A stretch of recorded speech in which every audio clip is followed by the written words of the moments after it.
My dear students, this is Nandan Singh. I welcome all of you to our YouTube channel Oasis Classes.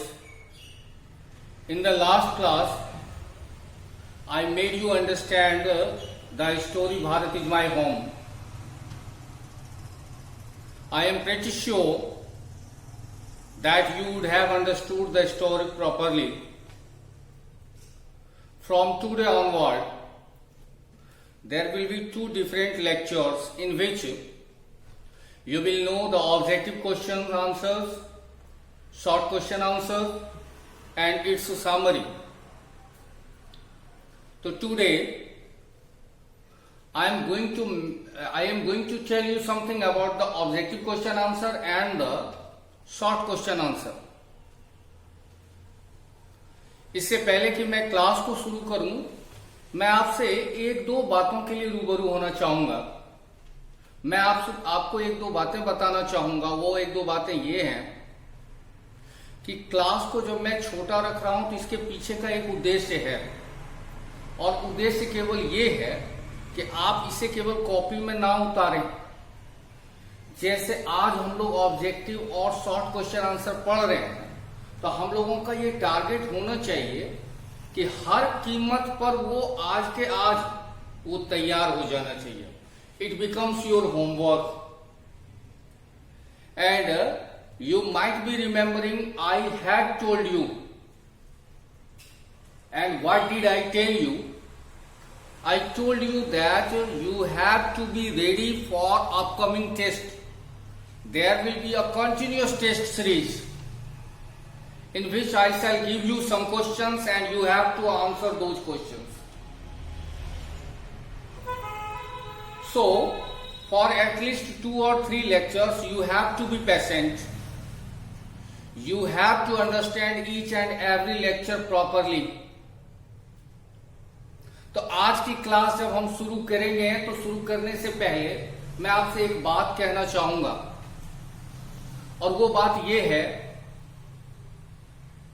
कि आप थोड़ा सा गंभीर होइए। ऐसे आपके गंभीरता पर मुझे डाउट नहीं, आप गंभीर हो, लेकिन मैं जो इंस्ट्रक्ट कर रहा हूं उसको थोड़ा सा फॉलो कीजिए।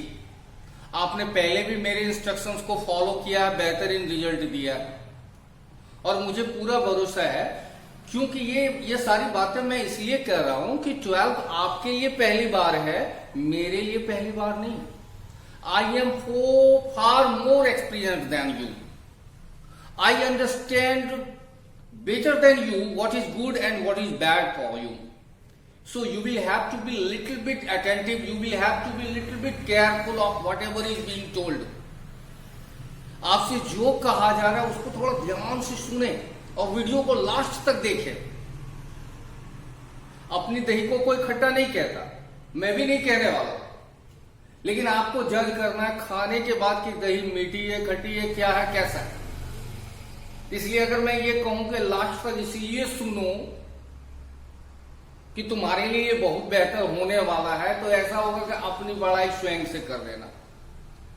तो मैं वो ना पहले कभी करता था, ना अब करूंगा, ना ही आगे फ्यूचर में कभी करने वाला हूं कि अपने बारे में ये कहना, ऐसा कर देंगे तो वो हो जाएगा। यू विल हैव टू जज। You are yourself mature enough to understand what is good and what is bad. तो at least try to listen to me. कम से कम मुझे समझने की कोशिश करें, सुनने की कोशिश करें, और जब जो समझाया सुनाया जाता उसको ध्यान से। और सबसे अच्छी बात क्या है कि वीडियो आपको मिल रहा है। आपके पास ऑप्शन जो आपको पिछले क्लास में अभी मैंने कहा था कि अब आपके पास एक बड़ा बेहतरीन ऑप्शन खुल गया है कि वीडियो का आप बार बार रिवाइंड करके बार बार सुन सकते हो, समझने की कोशिश करते हो। एक बार मैंने अगर आप क्लास अटेंड करते हो, होता क्या, जिस दिन सर ने पढ़ाया उस दिन जो बातें समझ में आ गई, और फिर बाद में बार बार एक ही चीज को सर से पूछने में थोड़ा शर्मिंदगी भी लग रही है, थोड़ी झिझक भी हो रही है, बहुत सारी बातें हो जाती है। लेकिन वीडियो में वो सारा लफड़ा नहीं, आप उसको बार बार सुनोगे तो वो आपके दिमाग में बैठ जाएगा। इंग्लिश में इससे ज्यादा कुछ करने को है नहीं, इंग्लिश को केमिस्ट्री मत बना दीजिए। This is just a fun, मस्ती में, मजे मजे में खाली वीडियो को आप सुनते रहिए, समझते रहिए, जो लेक्चर हो रहा है उसको ध्यान से सुनिए, इतना ही काफी है। हाँ, समरी वगैरह को ठीक से तैयार कीजिए और मुझे तो और ज्यादा खुशी होगी जब आप उसको अपने अंदाज से लिखने के लायक हो जाते हो। तो आप भी जानते हो इससे ज्यादा खुशी किसी को नहीं होगी जितना मुझे होगी, क्योंकि मैं आपके ओरिजिनलिटी पर विश्वास करता हूं। आप खुद में कितने डेवलप हो पाए ये मुझे ज्यादा खुशी देती है। तो खैर, मुझे पूरा उम्मीद है कि आप बड़े मेहनत के साथ, बड़े लगन के साथ अपनी स्टडी कायम जारी रखे होंगे, और YouTube के द्वारा जो हम लोग एक दूसरे से इंटरेक्ट कर पा रहे हैं, तो कम से कम मेरी कमी आपको बहुत कम खलती होगी। यद्यपि आपकी कमी मुझे बहुत खलती है। मॉनेटरी एस्पेक्ट को अलग कर दीजिए, मैंने रिलेशन, जो मेरी आदत हो गई थी आपसे बात करने की, आपके बीच में होने की, वो सारी चीजें नहीं हो पा रही, विश्वास मानिए वो बड़ा खलता है मुझे। फिर भी मैं अपने लेवल से कोशिश कर रहा हूं कि आपको जितना दे पाऊं वो दे रहा हूं। कई लड़कों ने कमेंट में आकर के मुझे कहा है कि सर कि पीडीएफ के थ्रू नोट्स डाल दीजिए। थोड़ा मैं बार बार कर रहा हूं, अधीर नहीं हुई, ये केमिस्ट्री फिजिक्स वाली बात नहीं है, ये इंग्लिश की है। ये जितनी चीजें आप बोर्ड पर इंग्लिश में देख रहे हो वो सारा नोट्स में हिंदी है। इन केस मुझे आने वाले 10 दिन में लग गया कि वाकई अब लंबा टाइम लगने वाला है, आप और हम एक जगह नहीं आने वाले हो अभी फिलहाल के लिए, तो विश्वास मानिए 10 दिन के अंदर में, 10-12 दिन के अंदर में पीडीएफ के थ्रू आपका नोट्स दे दिया जाएगा। आप उसके लिए निश्चिंत रहिए।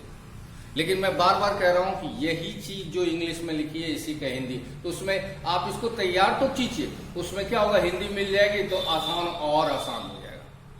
इसलिए कम से कम इसको तैयार करके रखिए। तो चलिए आज की क्लास हम लोग शुरू करते हैं। तो क्या है उसको देखें।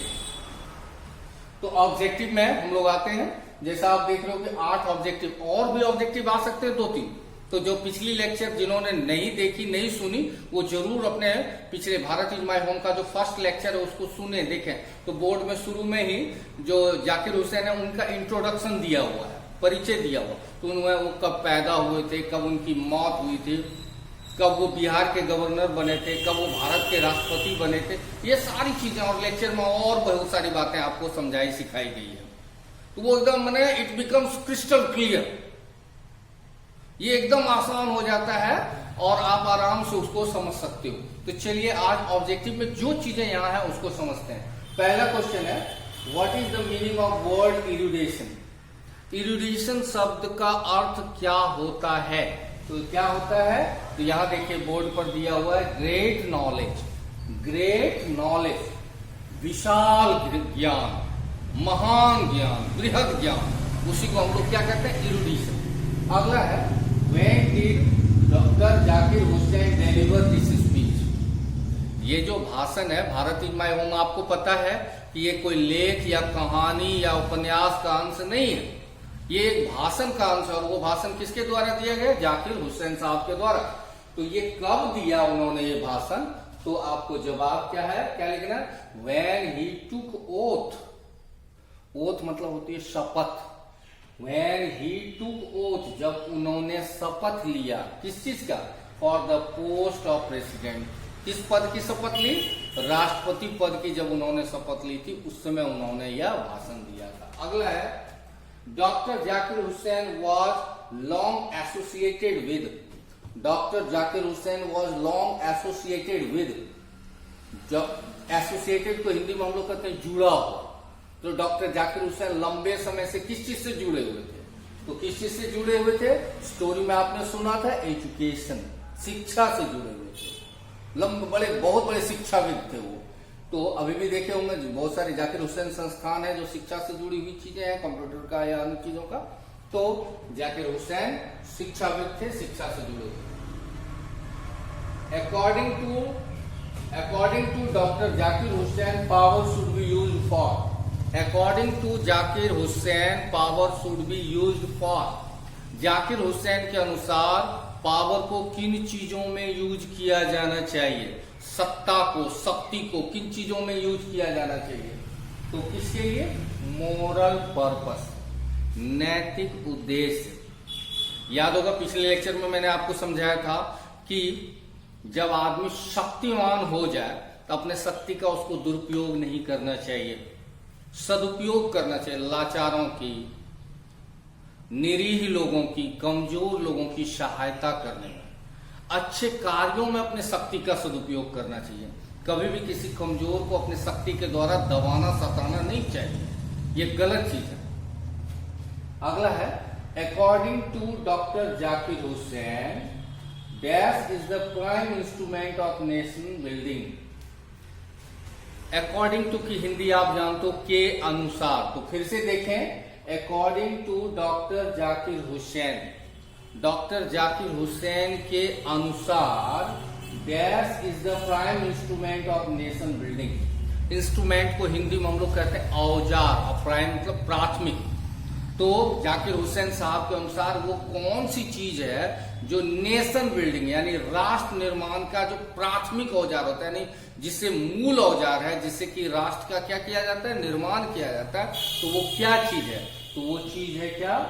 एजुकेशन। फिर से देखते हैं इसकी भी जो इसका भी जो क्या कहते हैं आंसर क्या है, एजुकेशन ही, यानी शिक्षा के माध्यम से ही हम राष्ट्र को संपन्न, सबल और समृद्ध बना सकते हैं।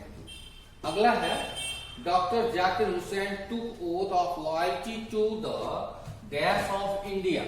Doctor Zakir Hussain took oath, took oath, take oath मतलब होता है शपथ लेना, टुक ओथ पास्ट हो गया। डॉक्टर जाकिर हुसैन ने शपथ लिया of loyalty to the, loyalty को हिंदी में हम लोग वफादारी कहते हैं।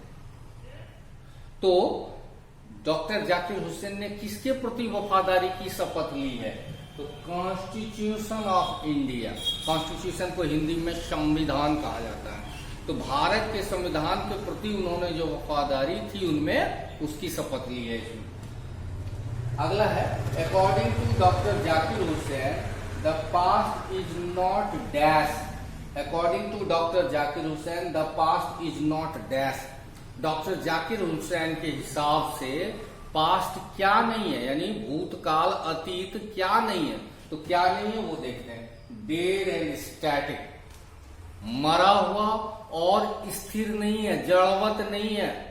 पास्ट से हम बहुत सारी सबक लेते हैं, बहुत सारी चीजें सीखते हैं। हमारे दादाजी हमारे लिए फालतू के व्यक्ति नहीं है, उनका अनुभव, उनकी ज्ञान जो है हमें बहुत आगे बढ़ने में सहायक होती है। इसलिए किसी बुजुर्ग को आप बेकार मत समझने की भूल करो, और अगर आप ऐसा करते हो तो आपका फ्यूचर, अगर आपने पास्ट को ठुकराया, जिस व्यक्ति ने, जिस राष्ट्र ने, जिस समाज ने अपने पास्ट को ठुकराया, उसका फ्यूचर खराब होना ही होना है। क्योंकि पास्ट हमें बहुत शिक्षा देती है, उसके पास ढेर सारे अनुभव के क्या होते हैं, भंडार होते हैं। अगला देखते हैं, the Indian culture is the best example of. भारतीय संस्कृति बेहतरीन उदाहरण है। किस चीज की बेहतरीन? Unity in diversity. यूनिटी को हम लोग हिंदी में एकता कहते हैं, और डाइवर्सिटी मतलब क्या होती है, विविधता। तो विविधता में एकता का एक बेहतरीन उदाहरण है क्या, भारतीय संस्कृति। अब इतनी बात तो हम लोगों ने ऑब्जेक्टिव के बारे में कहा, और मैं बार बार कहता हूं, you do not have to be vexed, you do not have to be puzzled. The 8 objectives, there might be 80 objectives. No, it cannot be possible. Try to understand. मैं बार बार हर लेक्चर में दोहरा रहा हूं कि 16, 17 तो क्वेश्चन, 18 क्वेश्चन रहेंगे book से, और दोनों मिला करके, यानी कहानी कविता दोनों मिला करके, तब आप समझ सकते हो एक कहानी से कितना संभव है। और उसमें भी पिछले क्लास में इसको काफी अच्छे से डील कर दिया गया है कि जाकिर हुसैन कौन थे, उस चैप्टर के बारे में वो सारी चीजें लिख दी गई हैं। तो उससे भी बहुत सारी चीजें ऑब्जेक्टिव में, और यहाँ 7-8 तो क्वेश्चन हैं, तो दैट्स है ना। और आप उतना ही न कर सकते हो, खाओगे उतना ही न कि पचा पाओगे। ऐसा कि खा लिया और उल्टी कर रहे हैं, पहले तो खा ही नहीं सकोगे और जबरदस्ती खाने की कोशिश करोगे तो इंडाइजेशन हो जाएगा, अपच हो जाएगी। तो आप उसको थोड़ा सीरियसली ले और थोड़ा मेहनत करें, जो जो चीजें दी जा रही है उसको काफी, दैट्स है ना, उससे ज्यादा कहेंगे आपको परेशान होने की जरूरत नहीं। आगे आते हैं शॉर्ट टाइप क्वेश्चंस में। क्या है, what did doctor Radhakrishnan bring to the presidency. Radhakrishnan ने राष्ट्रपतित्व को क्या दिया, माने जो हम पिछले क्लास में भी हमने आपसे कहा था कि कुछ लोग ऐसे होते हैं जो बड़े पद पर जाकर के उससे हासिल करते हैं नाम, पैसा, और कुछ लोग ऐसे होते हैं जो किसी पद को और बड़ा बना देते हैं। तो राधा कृष्णन साहब राष्ट्रपति होने की वजह से फेमस नहीं थे, बल्कि राष्ट्रपति पद की जो गरिमा है वो और बेहतर और ऊंची हुई। किसकी वजह से? डॉक्टर राधा कृष्णन के। तो उन्होंने क्या उस पद को दिया, उसके लिए क्या लेकर के आए थे? Doctor Radhakrishnan brought to the presidency, जैसा आप जानते, ब्रिंग मतलब लाना होता है, तो doctor Radhakrishnan brought past, doctor Radhakrishnan लाए किस पद के लिए? प्रेसिडेंसी के लिए। मेंटल स्ट्रेंथ, मानसिक दृढ़ता, a great amount of knowledge, ढेर सारा ज्ञान जिसको एरिडिशन भी कहते हैं, एंड वास्ट एक्सपीरियंस, और बहुत विशाल अनुभव। यानी उनके पास वो ज्ञान के भंडार थे, वो अनुभव के भंडार थे, नैतिक शक्ति के भंडार थे, यानी वो सारी खूबियों का, जिसको कहते हैं सोने पर सुहागा, विद्वान तो थे ही और नैतिक रूप से भी सबल थे। तो राधा कृष्णन ने राष्ट्रपति पद को बहुत सारी चीजें दी। अगला देखते हैं, what oath did doctor Zakir Hussain take off? Doctor Zakir Hussain ने क्या शपथ लिया, क्या कसम खाई उन्होंने? तो देखते हैं, ही टुक ओथ, टेक मतलब लेना होता है, उसी का वीटो लिया। ही टुक ओथ, उन्होंने शपथ लिया कि he would be loyal, he will be loyal.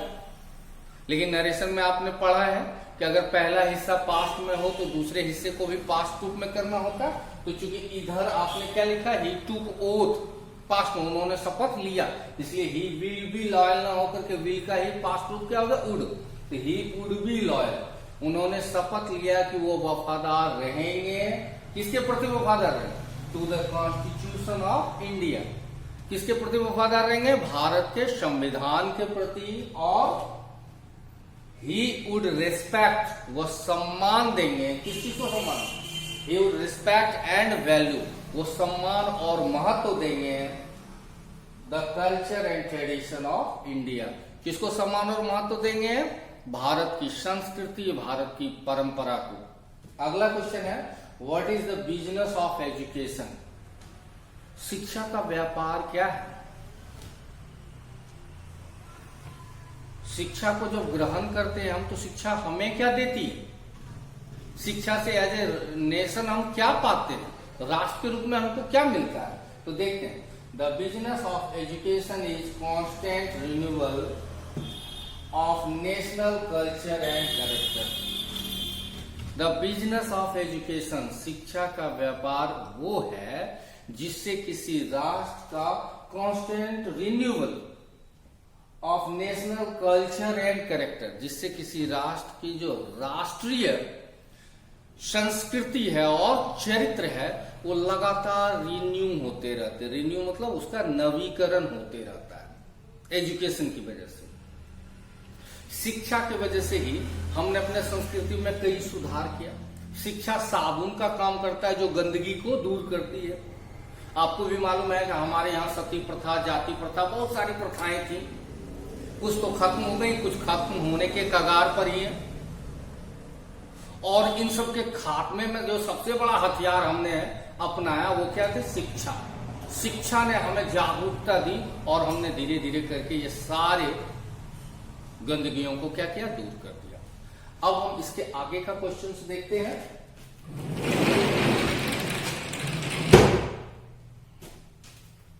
Question है, what shall we dedicate ourselves to? हम लोग खुद को, डेडिकेट मतलब होता है समर्पित करना, हम लोग किस चीज के प्रति समर्पित करेंगे? यानी जाकिर हुसैन साहब कहते हैं कि हम सारे लोगों को ये टारगेट रखना है कि हमें अपने देश को एक महान संपन्न राष्ट्र बनाना है। उसके लिए हमें समर्पित होना पड़ेगा। तो क्या करना है वो देखते हैं। We shall work for ourselves and the society. We shall work for ourselves and the society. हम खुद के लिए भी काम करेंगे और किसके लिए? समाज के लिए भी काम करेंगे। It will make our country, it will make our country, यह हमारे देश को बनाएगा, क्या बनाएगा? More powerful and developed. या हमारे देश को मोर पावरफुल, ज्यादा ताकतवर और डेवलप्ड यानी क्या? विकसित। या हमारे देश को ज्यादा ताकतवर और विकसित बनाएगा। अगला और लास्ट है, why does doctor Zakir Hussain call India? Why does doctor Zakir Hussain call India? Doctor Zakir Hussain India को क्यों कहते हैं? क्या? The young state of an ancient people. Ancient को हम लोग हिंदी में प्राचीन कहते हैं। यानी जाकिर हुसैन ने भारत को पुराने लोगों का नया राज्य कहा। यानी लोग पुराने लेकिन राज्य क्या है? नया है। ऐसा क्यों कहा? तो देखते हैं, समझने की कोशिश करते हैं। We got freedom in 1947। हमने 1947 में आजादी पाई। We adopted our constitution in 1950। Adopt मतलब होता है ग्रहण करना। हमने अपना संविधान ग्रहण किया और ईस्वी कौन सी थी? 1950। It was the first time, it was the first time, यह पहली बार थी क्या? इन इंडिया हिस्ट्री, यह भारत के इतिहास में पहली बार हुआ। क्या हुआ? That people got an opportunity. Sentence को छोटा छोटा करके पढ़ करके समझने की कोशिश करेंगे। The people got an opportunity, लोगों ने एक मौका हासिल किया। गेट मतलब प्राप्त करना या हासिल करना। लोगों ने एक मौका हासिल किया, क्या करने की? To choose its ruler. Choose मतलब होता है चुनना, और रूलर मतलब शासक। यानी पहली बार ऐसा हुआ कि भारत के लोगों को एक मौका मिला कि वह अपने शासक यानी प्रधानमंत्री, राष्ट्रपति, सांसद, विधायक, इन सब का क्या कर सके? चुनाव करें। इससे पहले आपको याद है 1947 के पहले हमें चुनने के लिए कुछ नहीं होता था। हम पर काना, लूला, बहरा, अय्यास, बदमाश, गुंडा, हाँ, धर्म के नाम पर लूटने वाला शासक थोप दिया जाता था और हम मजबूर होते थे उसको अपना राजा मानने को। लेकिन अब ऐसा नहीं चलेगा, क्योंकि जिसको हमने चुना वो राजा नहीं है, वो सेवक है। वो हमारी सेवा के लिए चुने गए और अगर 5 साल उन्होंने सही सेवा नहीं की तो उनको अगली बार नहीं चुना जाएगा। यानी मालिक हम, सेवक वो। तो एकदम व्यवस्था बदल गई। पहले मालिक कोई और होता था, हम लोग नौकर होते थे, गुलाम होते थे। अब हम लोग मालिक हो गए, यानी जनता मालिक हो गई। तो फिर से देखते हैं, it was the first time in India history, Bharat के इतिहास में पहली बार था that people got an opportunity, लोगों को एक मौका मिला क्या करने की? To choose its ruler, to choose its ruler, अपने शासक को चुनने का। द सिस्टम चेंज, व्यवस्था बदल गई। राजतंत्र हुआ करता था लेकिन अब क्या हो गई? प्रजातंत्र, लोकतंत्र। व्यवस्था बदल गई but the people did not. व्यवस्था तो बदल गई लेकिन क्या लोग भी बदल गए? प्रजातंत्र आते ही कनाडा और रसिया और जर्मनी और जापान से लोग यहां आ गए। लोग तो वही भारतीय थे, केवल सिस्टम चेंज हो गई। This is the reason why, यही कारण है कि doctor Zakir Hussain called India, doctor Zakir Hussain called India. Doctor Zakir Hussain ने भारत को क्या कहा है? The young state of an ancient, प्राचीन लोगों का क्या? नया राज्य। तो मुझे पूरा विश्वास है कि आपने अच्छी तरीके से पूरे क्वेश्चन आंसर को और ऑब्जेक्टिव क्वेश्चन आंसर को अच्छे से समझा होगा। कोई डाउट हो तो कमेंट सेक्शन में जरूर आकर के बताइए, फोन करके बोलिए, व्हाट्सएप के थ्रू बताइए, लेकिन बताते रहिए, अपडेटेड रहिए, हमसे जुड़े रहिए। कोई प्रॉब्लम होती है तो जरूर बोलिए। और बहुत जल्दी एक पोएम के बाद बहुत जल्दी फिर हम लोग ग्रामर सेक्शन में जाने वाले हैं, इसलिए एकदम you have to be ready. Grammar is the main thing. It will carry the load of your future. It will carry the burden of your future. So you cannot be ignorant about your grammar. So you have to be updated in upcoming 2 or 3 lectures. Only 2 or 3 lectures we shall start our grammar section as well. One thing I would like to tell you, एक और चीज जो मैं आपको बताने वाला हूं, ये जो हमने क्वेश्चन आंसर ऑब्जेक्टिव सब्जेक्ट, ये क्या कहते हैं, शॉर्ट क्वेश्चन आंसर किया, उस दरमियान हो सकता है कुछ हार्ड वर्ड्स हो जो कि आपके दिमाग में घुसे नहीं, समझ में नहीं, तो यहाँ हेल्प सेक्शन में दिया हुआ, आप देख लोगे, ताकि आपको पढ़ने के समय, समझने के समय, सीखने के समय कोई दिक्कत ना रहे। और फिर भी कोई वर्ड परेशान करे तो फोन करके पूछ लीजिए हमसे, ठीक है। Thanks all of you. और थोड़ा सा बार बार वीडियो को व्यू कीजिए, समझिए, सीखिए और चैनल को सब्सक्राइब कीजिए जिन्होंने नहीं किया है, और दूसरों को भी प्रमोट कीजिए ताकि हम लोग और बेहतर से बेहतर हो सके। Thanks all of you again.